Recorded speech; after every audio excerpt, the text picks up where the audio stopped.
అయ్యప్ప మాల వేసిన కష్టమైన దీక్ష కష్టపాడి పూర్తి చేసిన ఇరుమూడి మూటన నెత్తి మీద పెట్టిన ఇరుమూడి మూటన నెత్తి మీద పెట్టిన ఇల్లు వాకిలొదిలి నేను శబరిదారి బట్టిన కన్నే స్వామినయ్యప్ప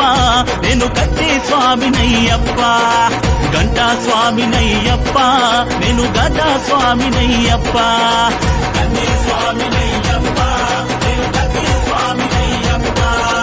గంటా స్వామినయ్యప్ప నేను గదా స్వామినయ్యప్ప ఇష్టంగా నేను అయ్యప్ప మాల